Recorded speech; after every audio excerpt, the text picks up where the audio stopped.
Hello, and welcome to Vincent Price Month on Monochrome Monday. Today we're going to be talking about the second ever movie, well, horror movie, I should say, that Vincent Price played in. It's called The Invisible Man Returns.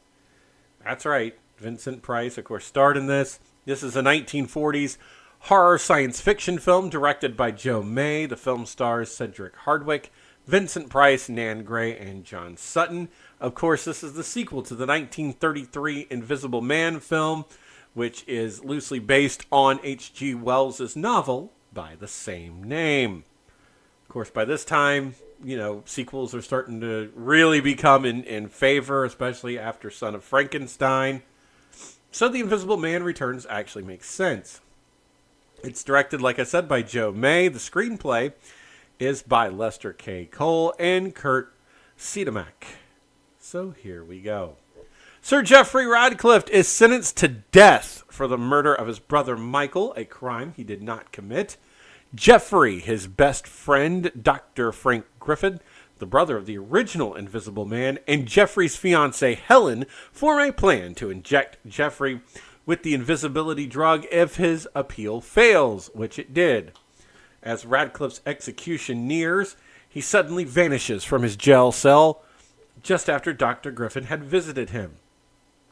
When Detective Sampson from Scotland Yard hears the names Dr. Griffin, he recalls the Invisible Man case and guesses the truth. Dr. Griffin has left clothes for Geoffrey at her prearranged place, and Helen hides him behind the cottage in the woods. Radcliffe searches for the real murderer before the drug causes him to go insane, while Dr. Griffin continues searching for the antidote. At Geoffrey's request, Dr. Griffin promises to stop him from causing anyone harm if he shows signs of the madness that inflicted the original Invisible Man 9 years earlier. The Radcliffe family owns a mining operation. The recently hired employee, Willie Spears, is suddenly promoted within the company, stirring Radcliffe's suspicions. After forcing Spears' car off the road, Spears is frightened into revealing that Richard Cobb, Radcliffe's cousin, is the murderer. Unfortunately, Dr. Griffin and Helen see the signs the drug is having an adverse effect on Radcliffe. They secretly drug him to make him sleep, and when he wakes up, it seems the effect of the invisibility drug had been temporary. However, he had been faking it and soon escapes and goes after Cobb. A confrontation, a chase scene ensues in which Radcliffe is struck by a bullet from Sampson. Cobb is fatally injured by falling from a coal wagon, but confesses the murder on his deathbed. Now cleared of wrongdoing, Radcliffe, dying from blood loss and exposure, makes his way to Dr. Griffin. A number of Radcliffe's employees volunteer to donate blood to him. The transfusion succeeds, making Radcliffe visible again and allowing the doctor to operate and save his life. So, as you notice, that Geoffrey Radcliffe, of course, invisible through most of the movie, but that was Vincent Price's voice. Richard Cobb was Cedric Hardwicke. Nan Gray was Helen. Dr. Frank Griffin was played by John Sutton. Cecil Kellaway was Inspector Sampson. Alan Napier was Willie Spears.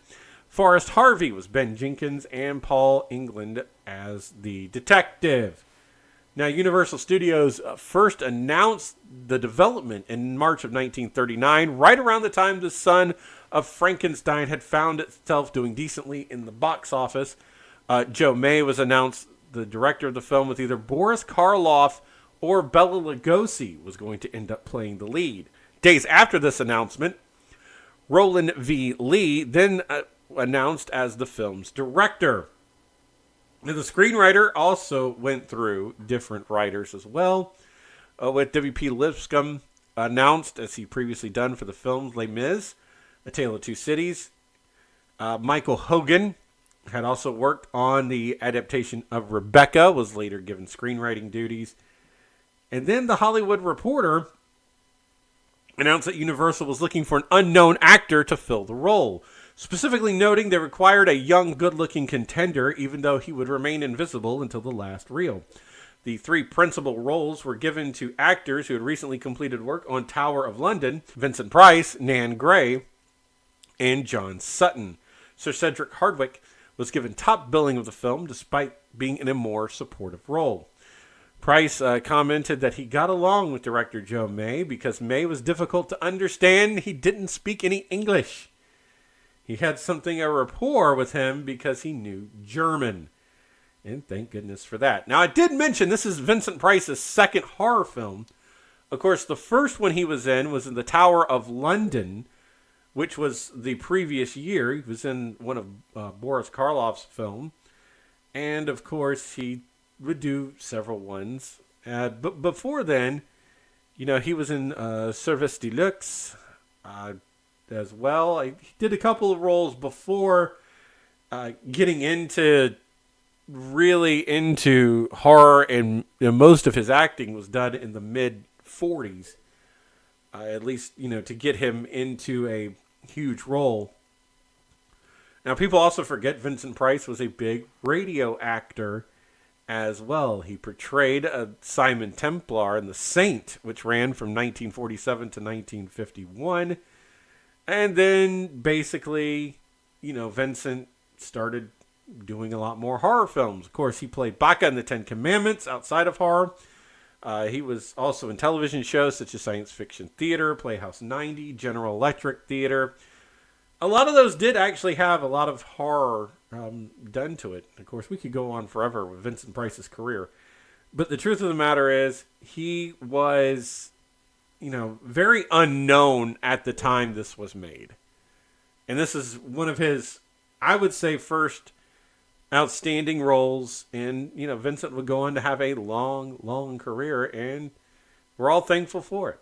So there you go. That is The Invisible Man Returns.